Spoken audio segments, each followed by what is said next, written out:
Yo, what's up everyone? Titanium Taco here. Today going to be discussing Dragons Rising and ranking the episodes, whether it's good or bad season overall. Now, this entire video was actually a live stream, so if you guys want to check out the entire live stream, make sure to join the members club, I guess, if you want to. You don't have to, but if you want to watch the full live stream, because I do talk about other stuff in the live stream regarding Dragons Rising, you can definitely do that. But without further ado, let's just get straight into the video. So we're going to start off with The Merge Part 1. Personally, this is actually a really strong pilot, I think. I think the way they introduced Eren in terms of like telling his story was really nice. I liked all the action with the merge. In fact, it's probably one of my favorite scenes. I honestly, the whole merge, the concept of the merge is just such a cool thing that I didn't know I needed in my life.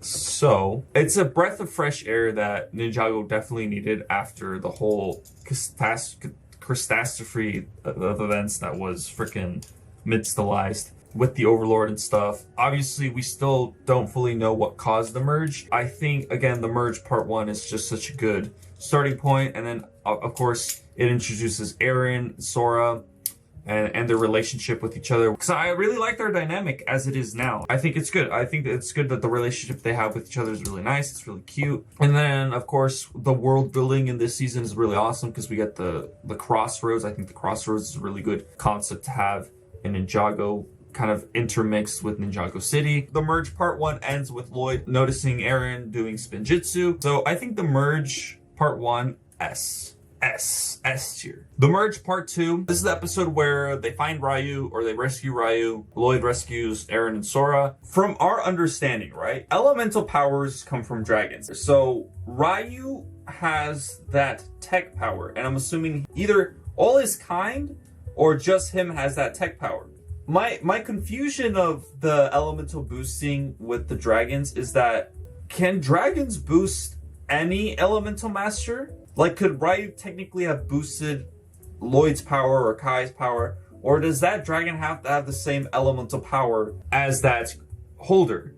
Because my thought process was, well, this is my thought process, which also kind of like maybe a bad one. Because coincidentally, Ryu sensed this power within Sora, and she's like, oh wait, this is my elemental power. I have that same elemental power as Sora. So I could boost that energy into you.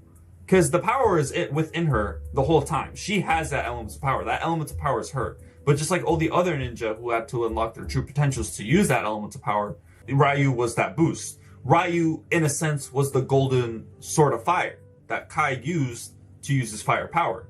So Sora used Ryu as that thing, right? So that's why I'm a little bit confused. Can any dragon connect with an elemental, or can only specific dragons connect with any elemental? Like, could that matriarch dragon have connected with Kai or Zane? And when it comes to the source dragon, I think it's very different, where the source dragon could possibly only use Lloyd as a conduit, only because Lloyd is part dragon. You know, he's the son of the first Spinjitzu master. And also it's a little bit different with Lloyd too, because he also has dragon blood. Oh, and then I liked Lloyd's perspective of the merge. I thought that was also really, I know I'm going off on tangents as I'm going, but I think the follow episode of part 1 is an A. I think it was good.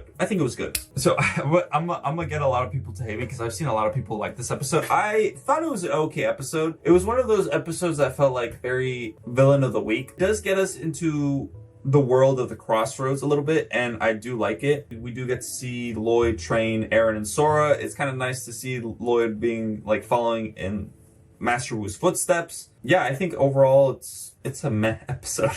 It's a whatever episode. Like I could honestly skip this episode. So I'm gonna just leave it at C.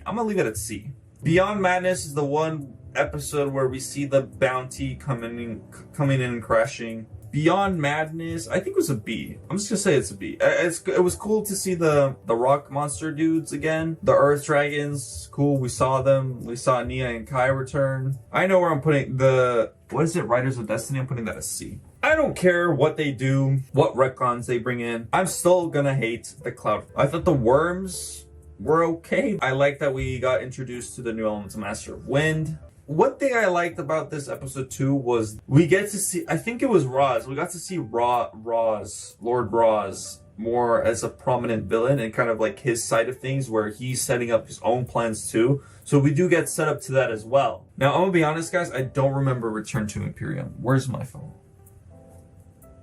So Sora, the Sora backstory. I gotta like refresh my memory really quick. Pulling up Netflix. Guys, let's just watch me watch Ninjago. Remember those days, guys? Remember the days I watched Ninjago? Oh, dude, the color grading in this episode is so good. The frick? So this is just mainly a backstory episode. I'm gonna give it a B. I think Sora's backstory was pretty solid. Ties Sora into Imperium a lot. Gave us a deeper understanding of her perspective of Imperium and like her background and her past with her parents. And it does set up her unlocking her true potential later on. So I think Sora's backstory was an important thing to include. So I thumbs up for the Sora backstory, I think. The next episode, which is Mindless Beasts, I think this was a lot of Eren doing a bunch of stuff with the Imperium folks. Okay, not to diss Eren, because I really like Eren, but this episode was sissy in my opinion. A lot of the stuff I was like, I don't care. Oh, and this is also the introduction of freaking Wildfire. Or no, I guess that was this episode, but what was this? Mindless Beasts? I'm gonna put that C. I don't dislike Wildfire. So the thing with Wildfire is that I just couldn't stand her. I couldn't stand her. Like, if I were hanging out with this person, I would just walk out of the room. I'd be like, I can't be with you. You're too much for me. Like, not that she's a bad character, she was just too much for me. The thing is, though, is that Wildfire is one of those characters I understand starts off, like, up here, and she's always gonna be like this, but it's now, like, down here near the end of the season. And I like this Wildfire. Like, Kai has come such a long way to have so much patience to, like, deal with Wildfire, you know? And obviously, Wildfire's characteristics make sense in her character. She was born in the wilderness. She was raised by a dragon. She had no human connection. All her character traits are justified. And I have nothing wrong with any of that. It's just for me, Wildfire is like, whoa, girl, calm down. Because I'm pretty sure the old Kai would have just like been so impatient with her. I wouldn't say Wildfire is the worst character to ever exist. I think people paint her in such a bad image where they like absolutely despise her. But I honestly don't think she's that bad. Let's see. I Will Be the Danger. I don't remember this. I Will Be. Oh, this is Wildfire's background episode. Why is the freaking intro so late in this? I think I Will Be the Danger deserves a spot in B. Oh, I Will Be the Danger right here. So I'm just gonna put the common side and the Battle of the Second Monastery in A because they're practically two-parters. It was Sora coming up with a plan to defeat Beatrix, and then we got to see Beatrix, the Photax, the ninja coming back together. We got Zane back, my boy Zane is back. We got the Lloyd flashback. So I've said this before. My only problem with the Lloyd flashback, at least get Jillian Michaels to voice Lloyd, because that was young Lloyd. Like, that's what puts me out of the scene the most, is the voice actor. And not that I forgot his name. Not that the current voice actor is bad or anything. It's just that's not young Lloyd. This is some alternate universe young Lloyd. So this is pretty much my part 1 ranking. Not bad. Only one episode in S. I have another episode in S, but we'll get to that in a second. The Temple of the Dragon Cores. I'm gonna really quickly see what that episode's about, because I don't remember. That's Lloyd being like, I don't need help, but I actually do need your guys' help. And then Zane's looking at the Dragon Tor. I think I will put this in A. So let's actually talk about the new lore with the first Ninjutsu Master. Because this is a big lore dumpy lord. Well, what does the spirit say? Long before time had a name, the first Ninjutsu Master created Ninjago. But many people didn't know that he also created other realms. Oh shoot!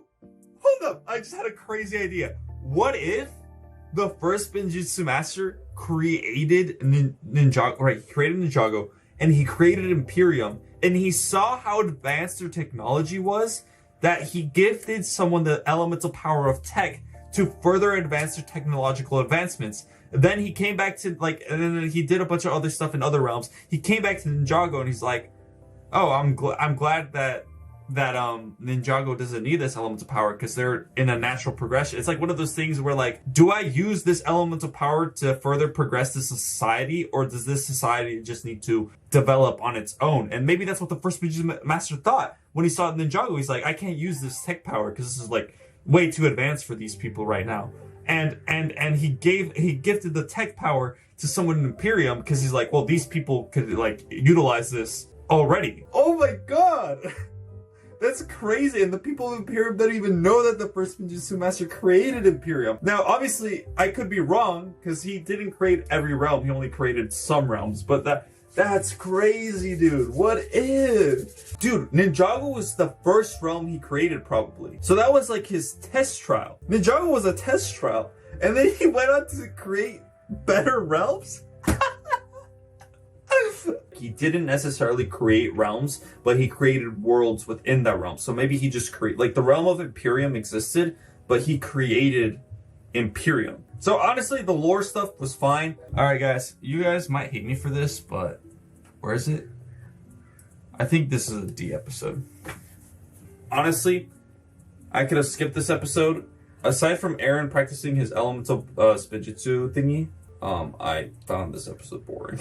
Do not get me wrong. I don't think this episode is horrible. I don't think this episode, like, if I were to give it a numerical number, it's not a 0 out of 10, right? It's a 7 out of 10. This is 7 out of 10, 7 out of 10, 7 out of 10, 7 out of 10, 7 out of 10, 7 out of 10, 7 out of 10, and then 8. Maybe some of these are 9, and this is a 10 out of 10, right?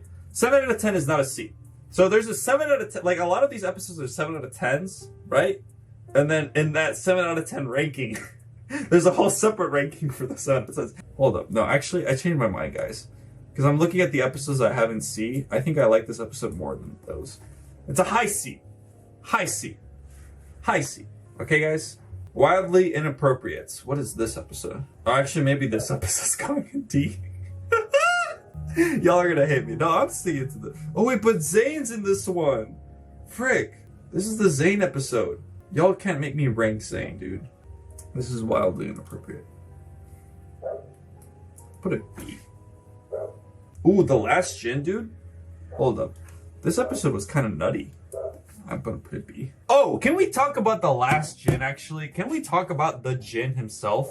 So the last Jin himself, he came to his realm and he found his realm destroyed. Pog. Pog, dude. Cool to see your realm, your entire species dead. It brings into question how wish magic works. I don't think wish magic could have saved Ninjago. No amount of power could have saved an entire realm. I think the only thing that could have saved Ninjago would have been the Dragon Cores. Because if the Dragon Cores could stabilize the realms, I think the Dragon Cores could have 100% stabilized Ninjago. They call it Doom. What do they do in this episode? I'm gonna put this high C. This is another high C episode. This goes, I think, in front of the side to side with the change of the C. It was a good episode to introduce new characters. The Land of Lost Things. Bro, let me put my ranking first before you say yours, because I agree. The Land of Lost Things is an A episode. Nia and Cole episode. It's not because of that. I don't think it's an A because of that. Well, partially because of that. But Cole, dude. Oh my god. Cole is like slowly ranking up in my tier. Like, all of a sudden, I'm starting to all of a sudden have a ranking tier list for the ninja. And Cole's getting up there, dude. Cole, guys. Am I gonna point out the obvious? Am I gonna say what people have already been saying? I am gonna say what people have been saying. I think this is the first time I'll be vocal about a ship too. Geo X Cole. Don't at me, bro. When I first saw it, I was watching the episode and like straight up I was like, oh! Don't even at me, bro. Actually at me, bro. What y'all got a problem with it? I understand the problem that every time there's a character that Cole interacts with, it's like an immediate ship, and that's what, like with every Ninjago character. But dude, I felt the connection this time. I felt it. I saw it with my own eyes. If it doesn't happen, that's fine. Land of Lost Things. I couldn't have done it. Okay. There's something you need to know. There's something. I don't power you up. Whoa, you don't power him up? But I can't do it without you. What? It seems that way. But my elemental powers What? work on living things. So it's just been me all along. Yes, it has just been you, Cole. Scared to tell you. I thought you would leave. Oh, he thought he'd leave. I do need you. I do need you. If my new friend part of my elemental power. I yearn for that kind of relationship, guys. All right, let's get to the administration. I think the administration was B. I think it was a solid. I think this episode was the best Kai and Wildfire dynamic. The administration was interesting concept. I kind of hated that we saw Jay for 1 second only. I think the administration overall is a good episode. I really like I just love Zane, guys. I'm a Zane simp. The administration actually mentioned something very important, that there's pockets of the nothing space. So these space bubbles, pockets of the nothing. So okay. So the merge happened. Whop, boom, merge, right? And then we get merge quakes. Pew, pew, pew, merge quakes. So places where the merge is like unstable. And the merge quakes are probably also like holes in reality where we see that pocket space. The space, the nothingness space, right? I like how, so this establishes that people are in the nothing space. So people are trapped in this nothing space in between like the merge quakes are windows to that thing, aside from also being like those places where the merge is unstable, or like realms are unstable. So it's like an interesting concept where we have the merge and then this nothing space that exists within the, like I'm trying to wrap my head around it and explain it the best I can, but I think it's just an interesting concept that we actually know where like the missing people are. And who knows, maybe all other elemental masters are also in these nothing spaces. Maybe people like Skylar and Kakarumi and other people are in these nothing spaces. I think it's just very fortunate that none of the ninja got stuck in these nothing spaces. But I think that makes sense that not everyone just got misplaced in the merge, but they're also like in like these nothing spaces. But and then the Light Yagami scene with Zane. I didn't even realize that reference at the start. All right, Absolute Power, I believe, is the third to last episode. And I believe I'm gonna put this one in A. And then quickly, I'm gonna put the last two episodes in S tier. Let's just overall talk about the last. So we get Beatrix's backstory, a good backstory. She had a twin sister, and then the last two episodes were just solid episodes. I think Beatrix going nutty at the end, and then have her creating that realm, the merge quake weapon was really good. I liked it. It's good stuff. Guys, can we just talk about the animation for a second too? The animation was like off the charts. Like I look at part one and I'm like, this isn't the same season. This season was not animated at the same time as this. They put like all their budget in these last two episodes. It's so good. And that scene with the dragons too, her fighting the dragons was so good. Oh, and the one shot with Beatrix and the ninja, and then just the merge quakes, and then the ninja, and then losing people, and then Sora's getting her powers, her arc, and then Aaron using his powers, and we'll get to his powers in just a second. Let's talk about it right now. I don't think Aaron's powers are elemental powers. I think it's just a power that he developed this power, this unique power. I don't think it's an elemental power, but it is a power that he kind of created. And I think it's power that can be learned by everyone. Anyone that knows Spinjitzu could learn this power. But Aaron took Spinjitzu and like made his own form of Spinjitzu. Like the first Spinjitzu master created Spinjitzu in the sense that it's a martial art form. And Aaron took that martial art form and expanded it even further by giving object Spinjitzu power. So his power is not elemental power, it's just a form of, it's a martial art form that I'm gonna say that he created. 100% Aaron created this new Spinjitzu art form. So Beatrix gets defeated, the Dragon Course stabilized the world, Roz has his own master, he recruits that Jordana chick. I think Beatrix is still around but in prison because she got pushed through one of the merge quake thingies. But everyone who came back, who was pushed through that came back, so Beatrix is 100% back. So I think overall, Dragons Rising was a solid season, and people who are saying that that Ninjago is back, I agree with you. Ninjago is 100% back. There was a moment in time where I'm like, man, what's Ninjago? Like, I forgot about Ninjago. And there you guys have it. I think Dragons Rising is a good season overall. Now, at the end there a little bit, I started ranting about Crystallize, so it kind of just transitioned. Me talking about Dragons Rising just transitioned into a crystallized rant and all that other stuff. Again, if you guys want to see all that, check out the live stream, become a member. But without further ado, hope you all enjoyed. Leave your comments down below on what you guys think of Dragons Rising, and I will see you all in the next one. Taco out.